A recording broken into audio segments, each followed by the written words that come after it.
Oh my. No, actually, it was that good. So it just it was long, long night. So Yeah. Oh, no wonder all we had to. right.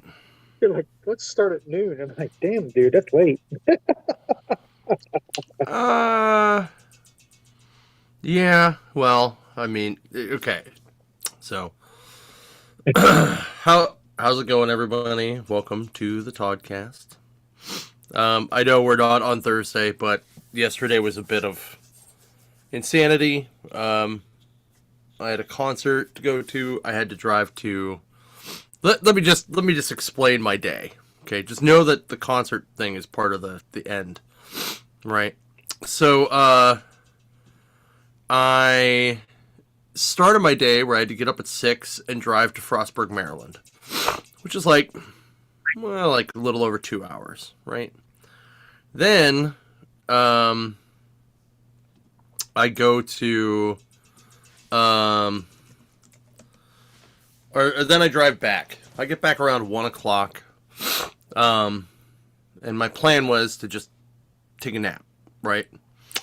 Yeah, no, like 3 stores needed something immediately, just at that time, with some good timing.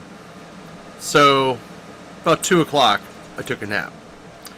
At 3 o'clock, I picked up my friend who's going to the concert with me, and we were meeting Todd and one of his friends to go to the show.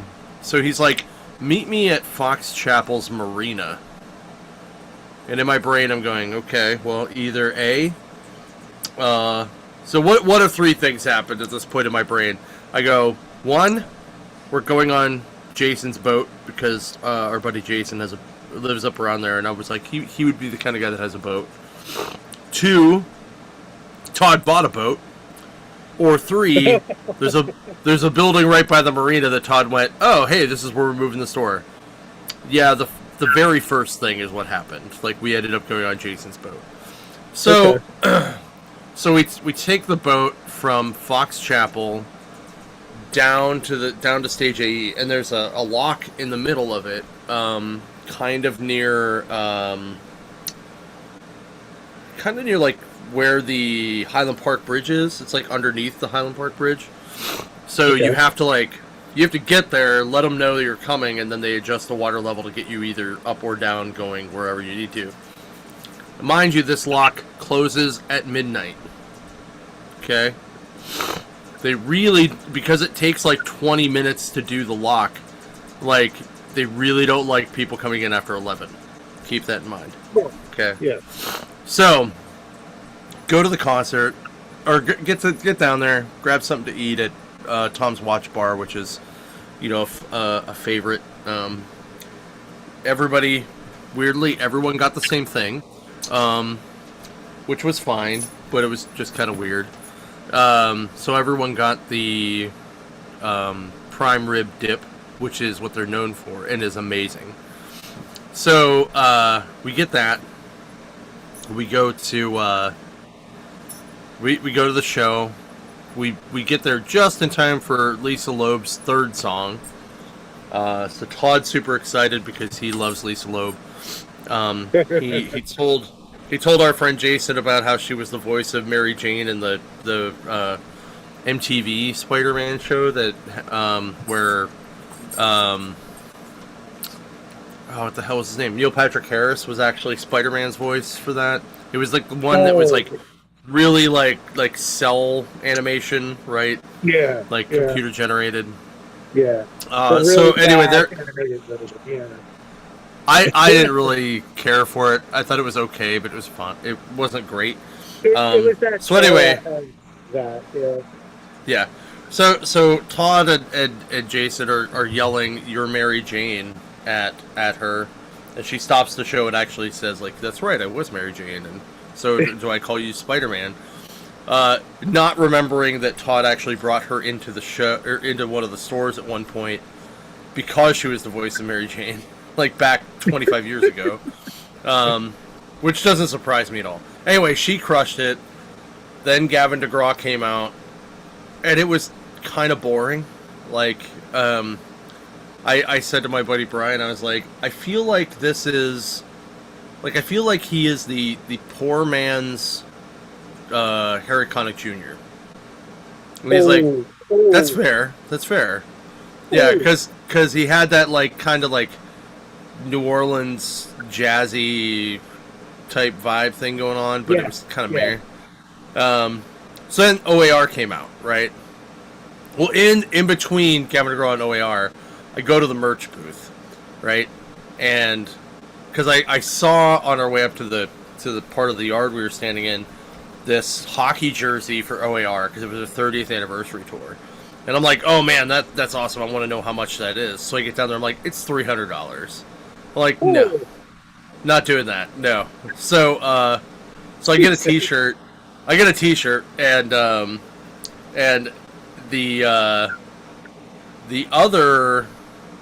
the other thing I buy is a Lisa Loeb bucket hat for Todd.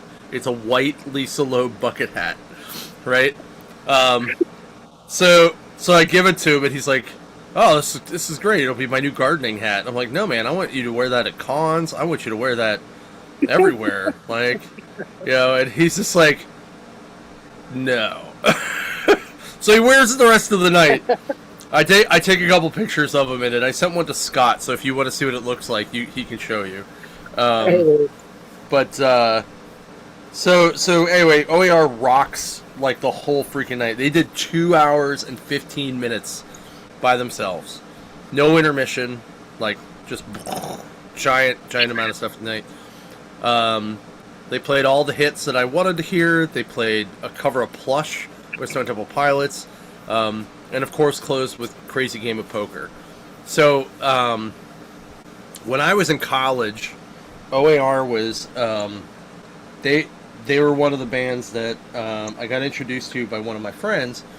So at the end of every party we had at our house, we would play Crazy Game of Poker to basically be like, get the hell out of our house.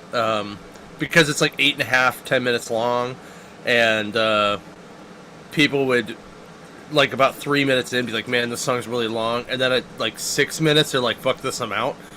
So it cleaned out the house for us. It's quite good. So I was having, like, a bit of flashbacks from that. But, you know, they played a lot of other stuff. They played Love and Memories. They did Shattered. They did I Feel Home. I Go Through. They did a lot of stuff that I really loved. And it was a great show. So, but so the concert ends at 11. Okay. Now, mind you, I just said they don't really like people going through the lock after 11 o'clock, but it is technically open till midnight, right? Yeah. So we get in the boat and we just fucking gun it the whole way up the river. At this point, it is like 58 degrees out on the river. Yeah. And I'm pretty sure we hit a buoy at some point. So get up there. The guy's like, God damn it. Like like we actually heard him say, like, God damn it, fine.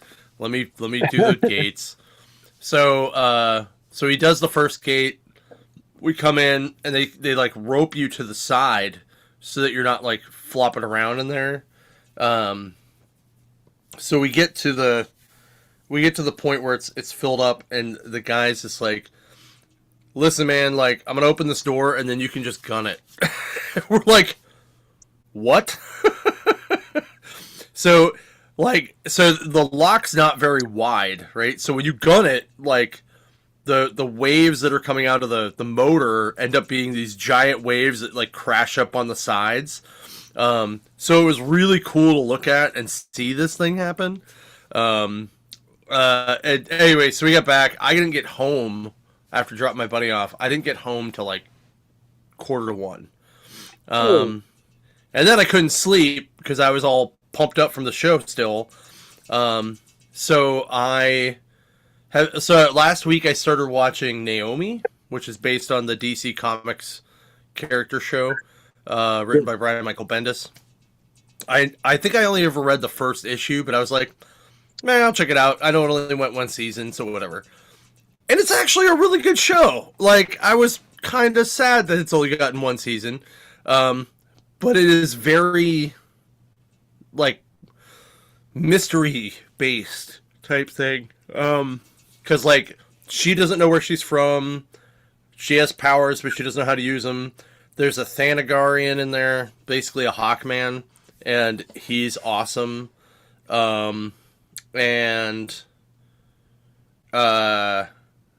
there's like, and just the acting is just good. Like, it's just very good. It kind of has like a little bit of an X-Files vibe because the military is like hunting them down. So I really thought that was cool. But definitely check it out. I have like 2 episodes to go. I might go back and read the graphic novel at that point. Nice. My wife, on the other hand, I came home the other night to find her watching Heroes, and I was like, "Are you really watching Heroes?" And she's like, "Yeah." And I'm like, "This might be the hottest thing I've ever seen," because she is not into that kind of stuff at all. Yeah. And I've watched Heroes like 3 or 4 times. Right? I love that show. I thought it was great. It was pre Marvel, like before Marvel got full steam. So that was like the first. I don't want to say first like ever, but first real superheroes exposed to the public, like the general public, and that it did catch on. It was a trend for about 2 years. Like that first season was so good. The second season was good, but you started seeing the downcline. Third and fourth seasons were garbage. The 4th season wasn't that bad. The 4th season was better than season 3. Season 3 was the writer's strike season, and it was real bad. Yeah. But 4, like everything. 4 wasn't too bad. Yeah. They tried to rebound, and it did not work well. Yeah, in my mind. Yeah, except that we got to see Ray Park be this awesome knife throwing dude in the circus, because that was the 4th season was like a circus of all these dudes. I never watched the reboot of that show though, but like Heroes Reborn. I never saw that. So yeah, I think it only went 1 season, maybe 2 at most. But it was good. So, but anyway, all of that is the reason why we're doing the show right now. And why I have titled this episode "Getting Too Old for This," because being up from 6 a.m. to 2 a.m. with a 30-minute cat nap in the middle, not recommended. I was a little worried because I totally forgot about the concert, because I swear we were going to be on normal time, but apparently I switched up the wrong weeks, because I messaged you. I'm like, damn, he's taking a while, because I was sitting there and I'm like, I was kind of grogged out a little bit because I took a nap as well, and I got up and I'm like, I was like, it's about that time. I was like, the pets are watching me. They were all snuggled on me, and they didn't like the fact that I had to get up and get on the computer. And then I messaged you, you're like, at concert, and I'm like, fuck. Yeah. And then next week, remember, next week is karaoke, so we'll be early next week too. But it'll be on Thursday, but it'll just be early. Yeah. So, yeah. So, yeah, it was a good time. I also finally got my other 2 Sora covers from Sora. So this one's pretty sexy. It's the foil one. That's why it's shiny. And then this is just the virgin cover, because she already gave me the one with the regular trade dress. So I finally got those. She's out in San Diego pimping her new variant cover out there, and having a blast. That's where everybody's at right now. All the announcements from San Diego's very reminiscent of when everything was hitting on all cylinders here for pop culture and comic. We got all sorts of announcements and new trailers. Like what? I saw the trailer for the Clayface movie. That actually looks pretty good. Yeah. I'm kind of low key want to see where this is going to go. Of course, this is going to be part of the. Let's say, is this going to be Sparkly part of the Vampire Batman yes, universe? yes. Yeah, It's the yeah, Pattinson universe. Yeah. the Pattinson. Yeah, okay, that's what I figured because I'm like that seems very street, you know. And I'm looking Well, and I was remember, it watching. was originally supposed to be a miniseries like The Penguin, but Yeah, it then just got turned into a movie. mm, So, we'll see how it goes then. We got what the new. We got a new improved version of the Spidey trailer, a little bit more flushed out. It looks cool. Like I'm yeah. kind of looking forward low key for the Hulk Spidey fight. That should be pretty interesting. I don't Right. think it's going to be like a huge, long, drawn out fight, but if it's as entertaining as Hulk versus Hulkbuster Iron Man, I will be delightfully happy with that. Uh, we even got a new drawn out version of Nightfall as well, the Nightfall Mm-hmm. trip, which we got a little bit more fleshed out on the where they're going to go, and it looks like they're going to do the whole shebang, like Bane's like origin and everything by the looks of it. So they're taking everything and they're going to put it in on this, at least part one, because it's going to be a 3 part. They're going to do three Mm-hmm. movies of this, so yeah, they're Well, there's going to be I think they're fun doing to make it. all these things. I think they're doing it as like the three like almost omnibus trades of it are like the three Yeah, compendium versions. Like so, it's Nightfall, Night Quest, uh, Night's End. I think right. yes, Yeah. right. So I Yep. think that's how they're gonna do that. So Yeah, I keep an ear out because I'm going to do a podcast with is it James? I mean Zach Yeah. Yes, Zach Zach. Thompson. Yeah. He I'm sorry, man. It's I get everybody's name all confused. Like we talk to so many Apparently, you're people. also getting too old for this. So Yeah, that too. I'm sure that's part of it. I'm sure. yeah, But I only just met Zach like this year too. So it's when I meet that's somebody fair. brand new, it's gonna take me a little bit. That's fair. Now if it's somebody that we're always interacting with, that makes it a heck of a lot easy. But Right. yeah, it's we've had a busy week so far with announcements. X-Men, new X-Men this week was fun. A little bit of Grant Morrison action through this episode, Yeah. Yeah. but we could do with that like at the end of the pod here. We had some tragic celebrity deaths the last like week and a half here. First one that comes to mind is Jennifer Finch. For those who don't know who she is, she used to be the bassist for L7. She also Hmm.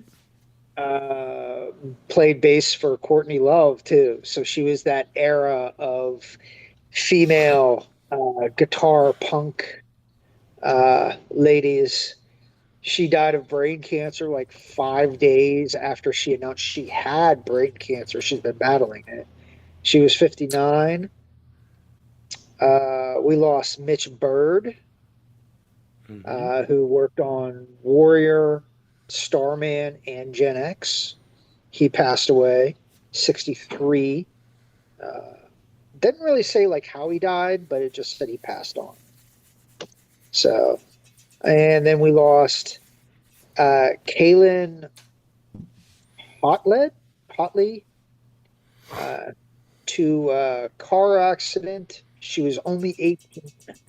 And for people who don't know who she was the one who played the young girl that befriended King Kong in the Godzilla Kong movies.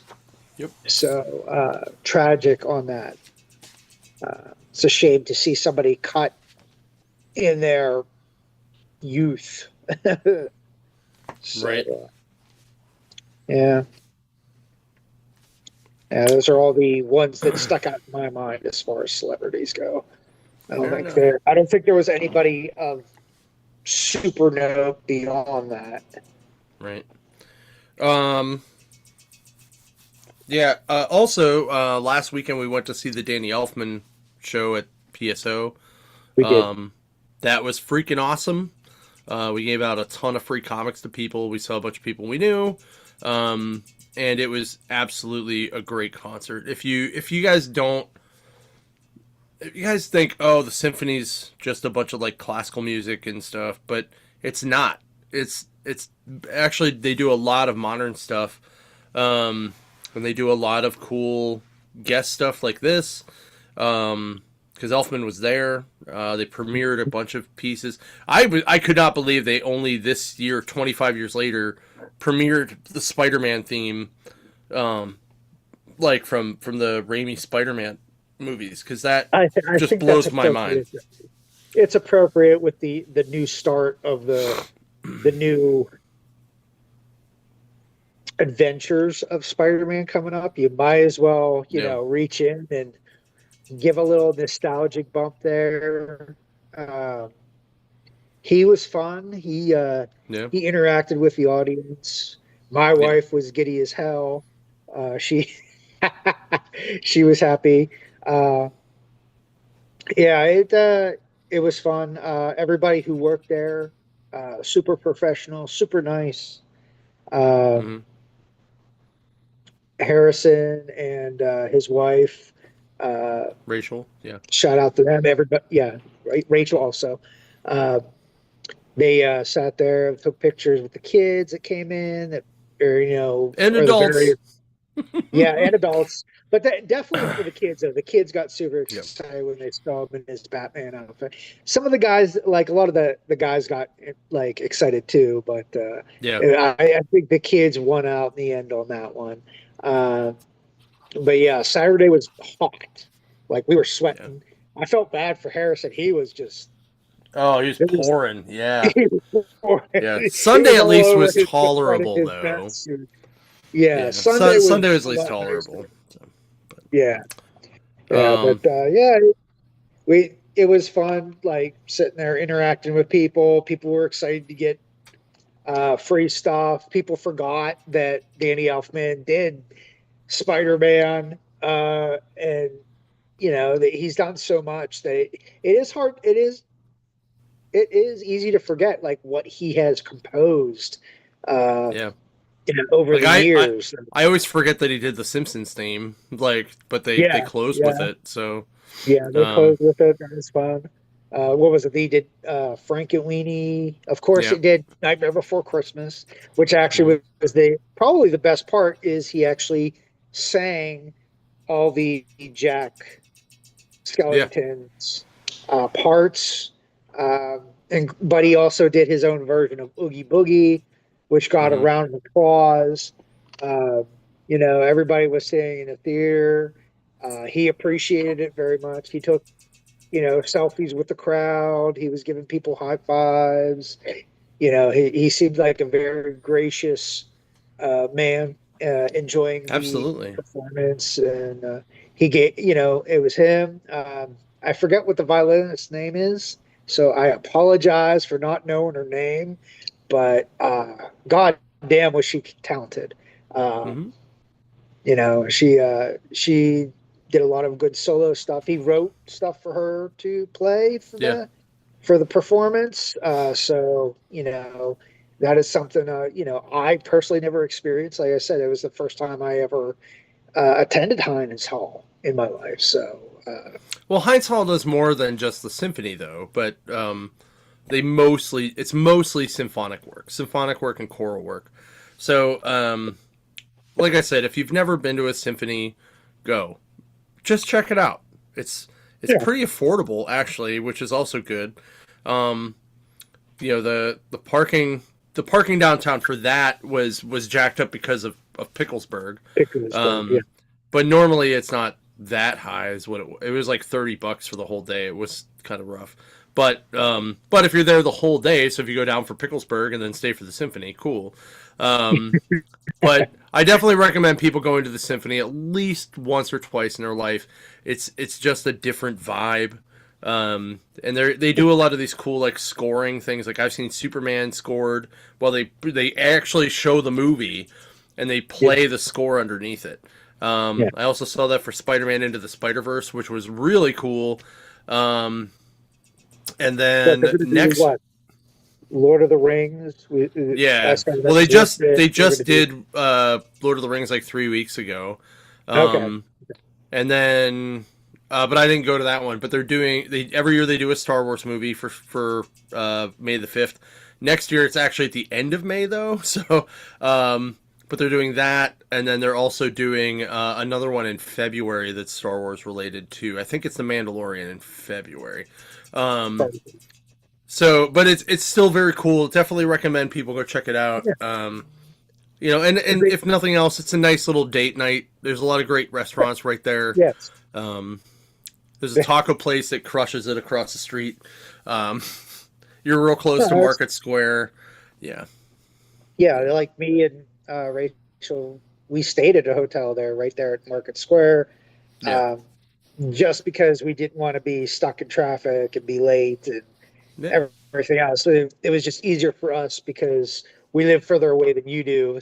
So, we're like, we might as well stay, make it a nice weekend, and, help with the event. So. Right.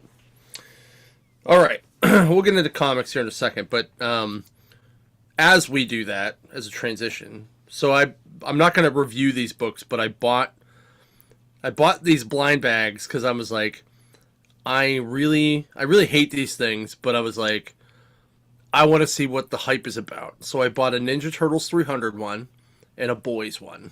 Okay. So I'm going to do the Boys one first. You get 3 books in this thing, right? Okay. So I got a variant reprint of number 1, because that's the name of the game. Number 1, it's a virgin cover. I got a reprint of number 2, which is kind of cool. And then I got a reprint of number 5. Okay. So I got three books in this blind bag. Now let's talk about the Turtles one. $7 for this blind bag. I get 1 book. And it's the Frank Miller Virgin cover. Which I'm not a big Frank Miller fan, current Frank Miller fan.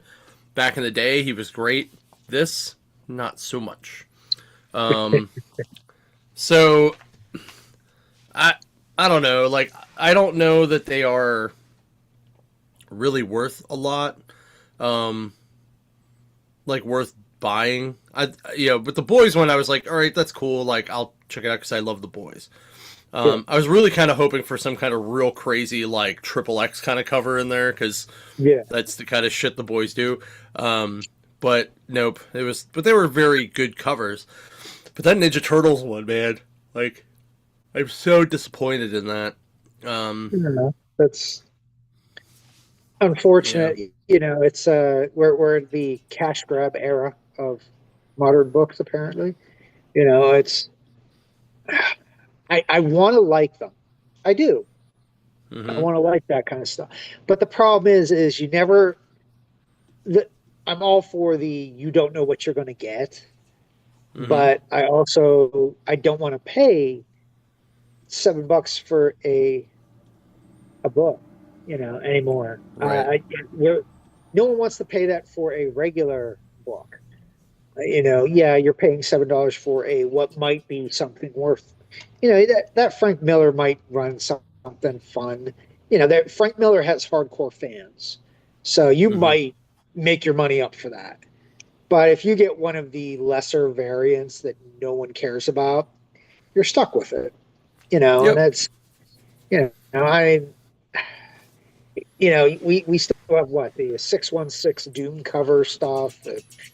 I mean, at least with that one, it's interesting because it's like some of the books in there are older books. Yeah.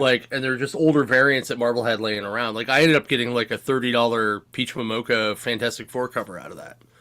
Yeah. But I actually bought it because I was like, well, I already own regular Doom Quest. The Doom Quest that's in here is going to be a black and white version. I think that's kind of cool. So I bought it for Yeah. that. It was like, oh, cool. I get an extra cover, and I'm like, oh, this cover's not bad. Yeah. So, but yeah, it's definitely an interesting thing. So, all right, let's move on to comics that came out that we're reviewing. Boom.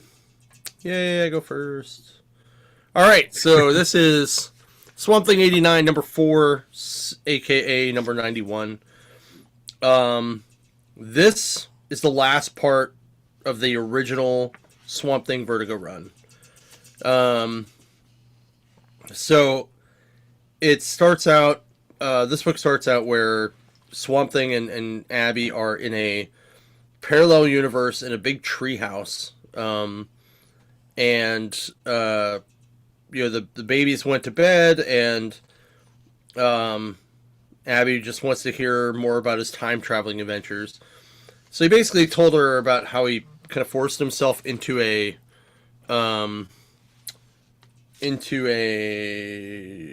amber crystal, and then went, and it kind of goes to a head of where they left off in the last one, where Arcane is trying to take the baby, and Constantine shows up and like throws the amber at him, with this like broken off hand that he has. Abby picks up the amber. Her ring then turns into a full version of Swamp Thing, as he has now come back to life. And because he has gone and met Jesus and the Source Wall, he no longer has fear or evil or hatred. And because of that, it like diffuses Arcane's body that he was gifted from basically the devil. So basically his head is just laying there, and Swamp Thing walks away to help deliver the baby. Constantine turns the hand into a giant middle finger, shoves the fingers through Arcane's head, or eye sockets, gives it to his minion, is like, take this back to hell and give the guy a message for me.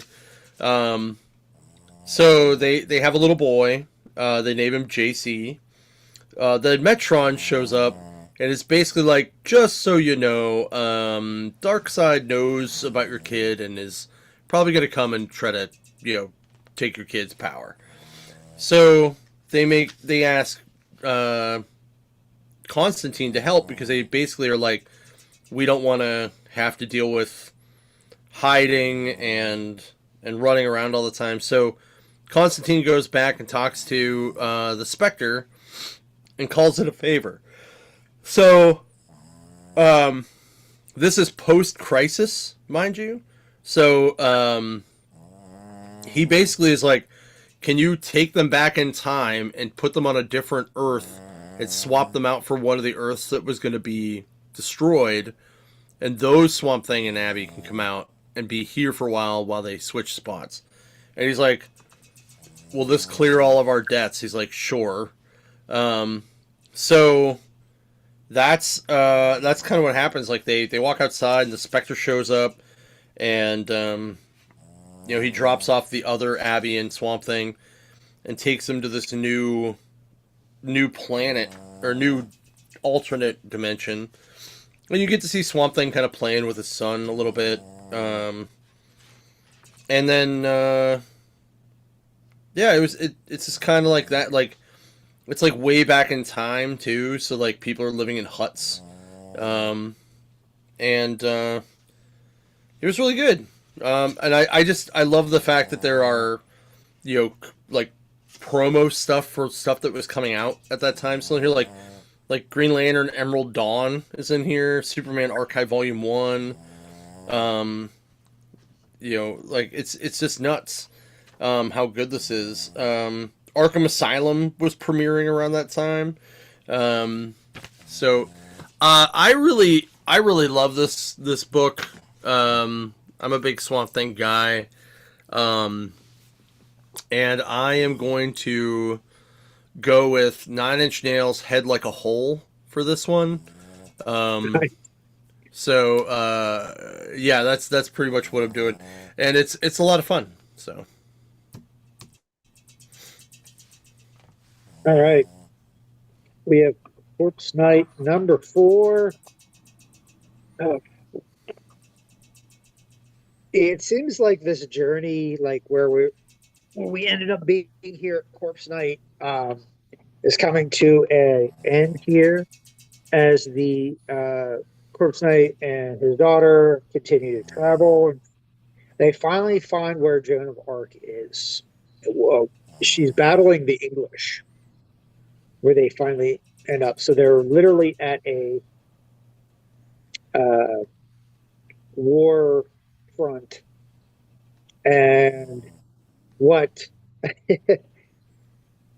the girl does is she actually sets herself to be bait. And as the English are about to kill her, here comes her dad, and he just slaughters, everybody. That's what he does.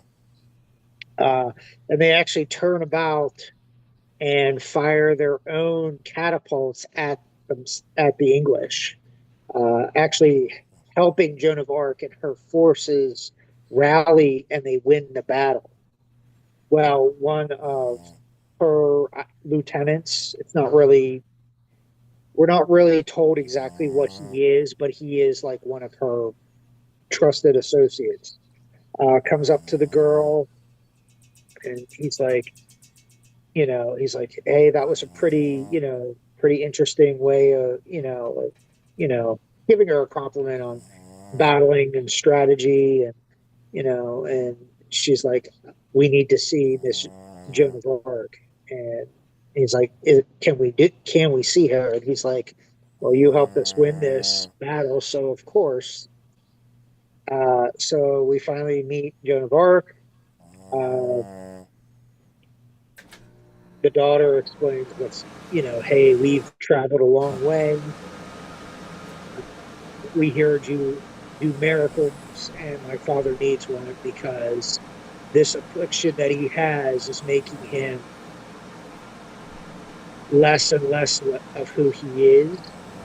And it's shown throughout the book, and even in this issue, that he is starting to, his body's starting to shut down.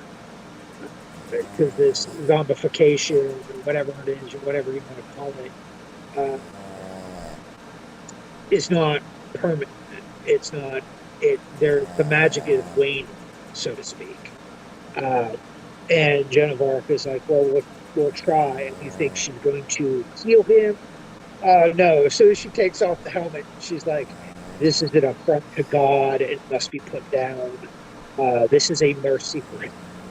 So basically, you end the book of her screaming no as they chop him up, take his head, and that is the end of this issue. We kind of all knew that this was going to lead up to this point, that it wasn't going to be a happy ending. I can't wait to see what the next issue is for this.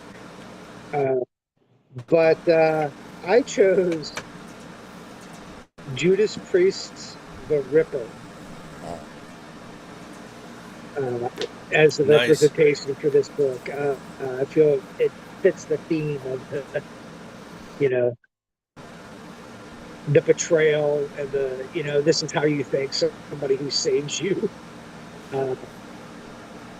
So it was pretty good. Nice. All right, my next book is Captain Marvel: Dark Past. This is the penultimate issue of this miniseries by Paul Jenkins, and it has been phenomenal. If you really like, if you like Carol Danvers, this is a really good book to read. So she's stuck in this psychic bubble thing with the bad guy known as just Desecrator, who's kind of her cousin, I guess. So she's falling through memories. She sees herself in the warbird outfit, which is the black one with the yellow stripe. She shows up at her house. She goes into the house, and her dead brother, who went to the military, is there. And they try to blame. He tries to blame her on it, and then you see that it's actually Desecrator. So she gets kicked out of that, and then it's her mom talking to her and kind of giving her a bit of like, she's like, the part that I thought was really interesting was, she goes, "You have all this opportunity to change the world, Carol, to be a shining beacon on the hill for our kind, for the Kree, for women everywhere, and this is what you decide to wear." And then all of a sudden she's in the Warbird black, like unitard type thing, and she's like, my suit's Kree tech conforms to my mental telemetry. So if you knew that, or you would have known that if it was really you. So punches mom, turns into Desecrator. Then she's falling again and falls and ends up in the garage where her dad is like screaming at her about her brother being dead. All the while this is happening, the Avengers are outside dealing with the wrecking crew and trying to figure out how to get into this psychic bubble thing, which Scarlet Witch is having a hell of a time trying to do. So Carolyn talks to her dad, and then gets pushed into another memory, but this time it's Desecrator's memory, and you get to see him at different parts of his life basically being beaten and abused by his grandmother, because they're part of a church that was very abusive. It was like a cult, and then he's mad that Carol's dad left. That was his Uncle Joe, and she's like, "Yeah, you're right. Like, that sucks, and he shouldn't have done that," and blah blah blah. And then at the end of it, she's falling one more time into these memories, trying to save Desecrator. And the Avengers are just outside, kind of hopelessly staring at stuff. So that she tries to help Desecrator get out of that, and he tries to stab her with a knife, and that's where it's stuck at. And then the conclusion is next issue. I really love this. The art's fantastic. The writing's great. I like it because it's touching on all different parts of her past.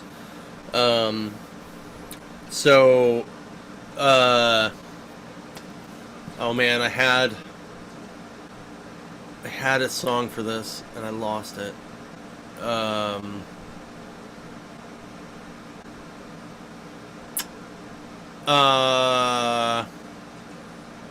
gonna go with Motion City Soundtrack's "Tell Me That You're Alright," because for someone going through all this shit, you kind of need that. And it's a great song too if you've never heard it. So, but definitely check it out. Alright, we're doing Final Boss number 8.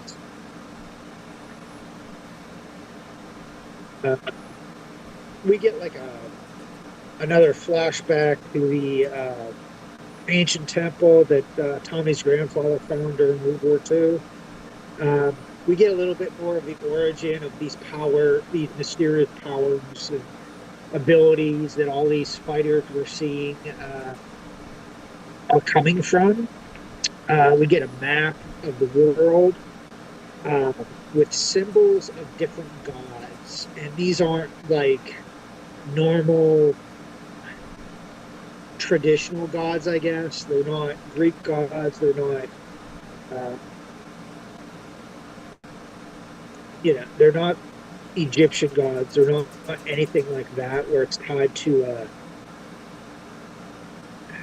ethnicity or anything. It's pretty basic. Like there's a god of weather, there's a god of, beasts, stuff like that. Uh, each with their own unique symbol, each in a different area. Uh, so we're getting a little bit more of the background of the lore. Then we kind of flash forward to current day. Tommy and his friend, his coach, are chatting in a diner where they get confronted by masked vigilante again. This time they actually talk about, hey, I gotta let you know about what's going on. And Tommy and his friend are like, look, we're just concentrating on fighting this tournament.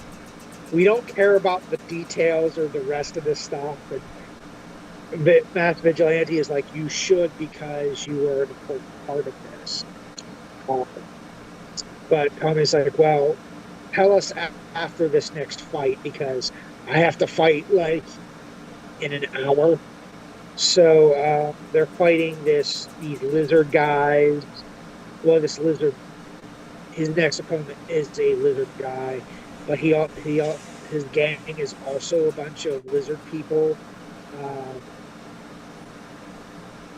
And the fight starts between Tommy and Dreadgod, is what he calls himself. But as the fight is going on, his friend gets kidnapped by the gang of the opponent, who are also, like I said, lizard people. And to be fair, his friend is no slouch himself. He beats the living piss out of about 5 or 6 of these guys before one of them actually gets him down. And that's pretty much the end of this book. I feel like this is slowing down a little bit. Still enjoying the art. I want to be, I want to say maybe this is the one downslide issue, I guess. The story where we kind of hit a wall, but you still get important information and everything. Tied to the overall story. I chose "You Can't Bring Me Down" by Suicidal Tendencies. So. Okay. It's sad that this is slowing down, because I thought the first couple issues of this book were really good. So. Yeah, well, it's like I said. I guess they're starting to give us more background. So maybe Right. We can't get a fight in every issue, or every fight can't be a single issue and we're done and moving on to the next. So, but I will continue to read and see how much further this goes. Cool. All right, my next book is Star Trek Red Shirts, Ghosts of the 21st Century. So this is kind of a later continuation of the last volume. So this starts out with the Romulan Shadow Council called the Dagger, and the tip of the spear is the Romulan that was in charge of getting the Starfleet spy, which he then finds out through that guy that one of the guys on this council is actually a Vulcan spy. So if you don't know, Vulcans and Romulans are basically the same, except Romulans don't conform to the spirituality and intellect stuff focus that the Vulcans do. They're more of a emotional version of a Vulcan. So anyway, he kills this guy right on the table, and he tells him about how he has this spy and how he saved him. So that guy, the guy from the original story, is now a captain, and he is looking for kind of like people like himself to be kind of put into a ship where they will do stuff with him. And so they're on the space base, like on the edge of space. And the one guy, Ensign Harry Dubert, is who they focus on with this one. So he's trying to get with this Andorian called Lena.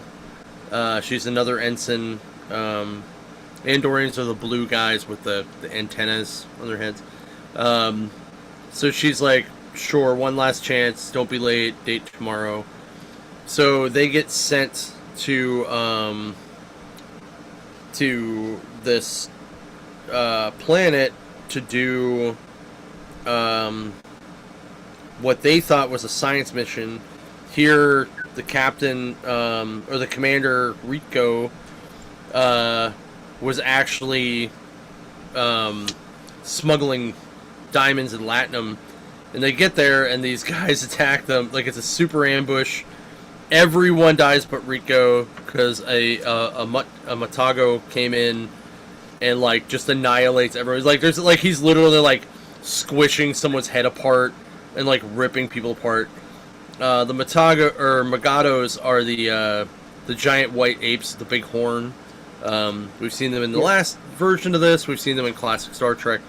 So he gets the shuttle back to the space station, and the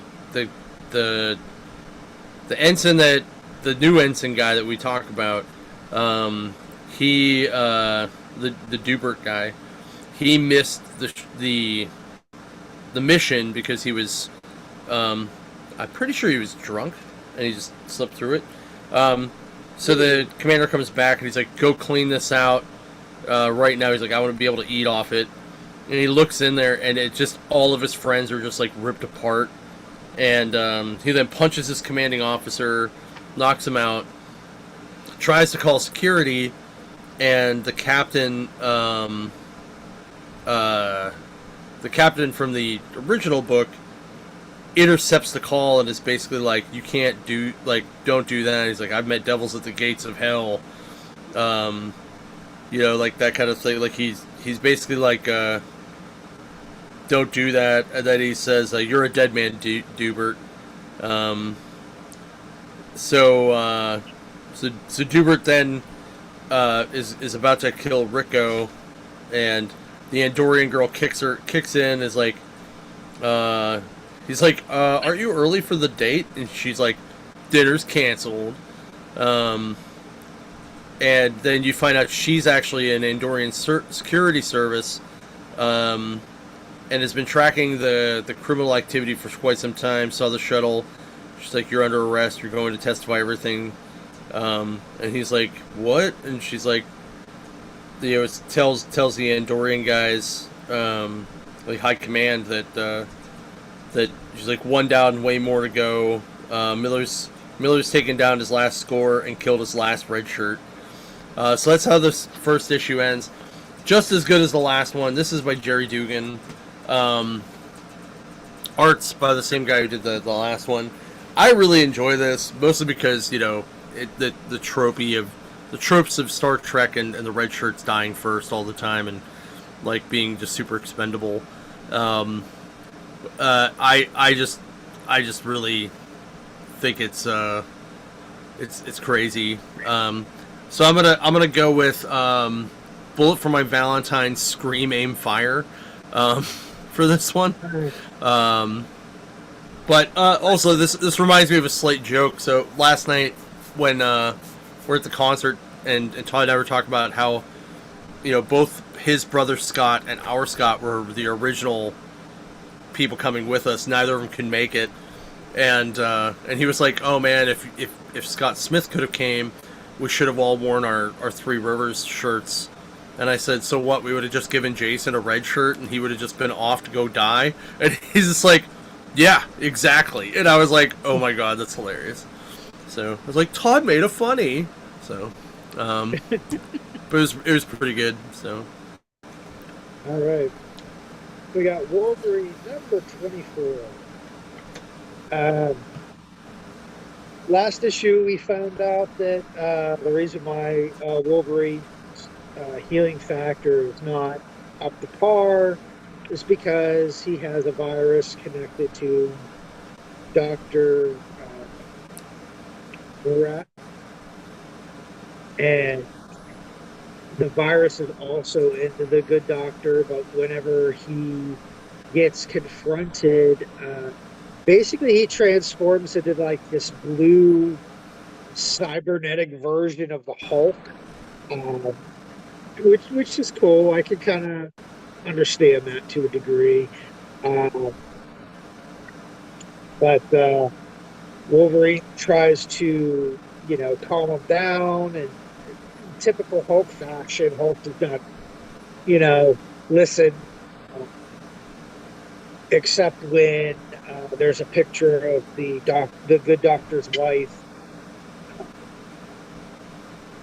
He gets hit with the Betty syndrome, so to speak, where he kind of calms himself down and starts talking normally instead of just grunting, and he runs away. As Wolverine recovers, he's trying to figure out where to find the good doctor. And while this is going on, we get a little glimpse of the origin of the doctor and his wife and how the situation came to be, it's fascinating. A little on the nose with certain quotes, but what can you do? Uh, Wolverine tracks him down to this uh, path leading up to a cabin in the woods, because, of course, uh, and Wolverine confronts him. The doctor is basically normal, but he tells Wolverine, "You can't break my concentration. I'm fighting everything. I'm fighting this virus the best I can, but if I lose concentration, he turns back into this cybernetic Hulk." Uh, just when things are going so well, here comes Alpha Flight to screw everything up, and they start fighting. Well, they try to capture the doctor, making the doctor lose concentration, and he turns into uh, he's called Mor, Mor, Hmm. um, and he's basically kicking Alpha Flight's butt, and Wolverine's trying to talk to them, and of course nobody listens to Wolverine when when he's trying to be like think. They just think he just you know rushes in and just kills things, and that's all he does. Well, he's sitting there trying to tell them, "Hey, guys, let's not do this. Because this is gonna be bad." Well, of course, they sit there and they're trying to beat him up. He gets knocked out for a few minutes, and he wakes up and notices that the mountain trail that they're on, the mountain is actually a sleeping volcano, and the the volcano is starting to wake up as we see magma and lava starting to flow. And Wolverine tries to warn Alpha Flight, but that's about where the book ends. We'll see where it happens there. Uh, I chose the song for this book, "My Curse" by Killswitch Engage. Uh, Nice. I feel like that's appropriate for the the For sure. curses and the viruses and all that fun stuff is appropriate. So that's the way that goes. Cool. Uh, but yeah, like I said, lots of pop culture references. You can now watch He-Man on Amazon. So just to let you Yep. guys know, it is out on Amazon. And actually, guess who messaged me last night after watching it? Who? One of our mutual friends, Matt? Matt. Yeah. He's like, "Dude, Nice. this is so awesome." He's like, "When's She-Ra coming out?" And I'm like, "They haven't announced that yet. We'll hear more about it probably." Way to. Wow. Yeah, I'm very excited about it. I'm actually excited to watch it with my buddy James because he's going to point out all of the Easter eggs in case I miss one. Because he saw it 8 times in the theater. Yeah. 8 times. Although part of me is now going, and that's kind of what I was like, kind of looking at while you were doing your parts was, I'm trying to figure out if there is a time next week that works out to see Spider-Man before karaoke. Yeah, since we'll be down there as well. But after we do the podcast, right? So so we either have to go and be there like super early and just hang out the whole day, like just be there the whole day, or we have to do the podcast at like 10 in the morning, which I wouldn't be mad about because then I can go to the noon one. Yeah. Or yeah. Hold on. 2:45. That might work. But I really want to see the Dolby version, which is like either that's 10:30 p.m. I guess I could go after karaoke, right? That's true. Because we're gonna be done at like 9ish. That is true. Let me see. Let me see what the seating looks like. Yeah, but what else happened going on here? Oh my god, that is super packed. Like the only seats are the very, very front. Nope, not happening. Oh no, you don't want that. Nobody wants that. Yeah, and I mean, like if we weren't starting like at 6 o'clock or whatever the hell on Thursday, it would be fine because I could do the 3:30. But the 3:30 means that I don't get to, like, I wouldn't be there on time. Oh my god! Even the noon is almost packed up. Jesus. Yeah. Well, I guess this will be the first big blockbuster for the summer here. I guess. Yeah. Well. Fuck. Well, I'll figure out which one I'm going to, and then I'll let you know which or what we're doing for the thing. So, well, there's a 2:45, but you're not Dolby. So anyway, but what X-Men? We got some of the Grant Morrison run with this episode, like a lot of it. Oh, I didn't watch it yet. That's one big right after this. So. Yeah. Maybe instead of watching Heroes with the Wife, you should have watched X-Men 97. No, because it came out yesterday and I didn't have time because I was driving all the time. So. No, it came out Wednesday. Sorry, it came out Wednesday, but I was in Ohio, and then when I came back from Ohio, I had something going on Wednesday night. I can't remember what it was. So I couldn't make it work. So yeah, but it was.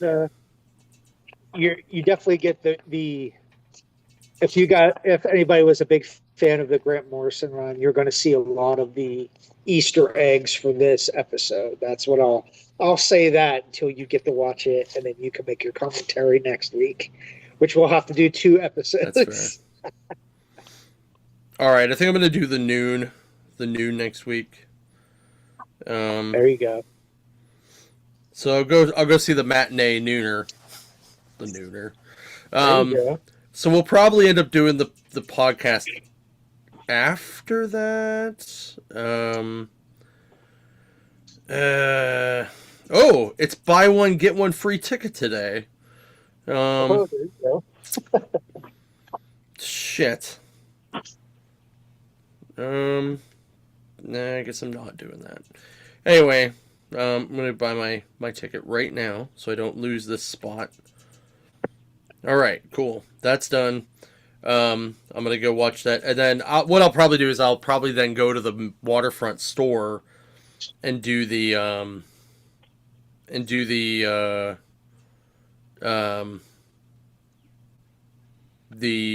podcast from there.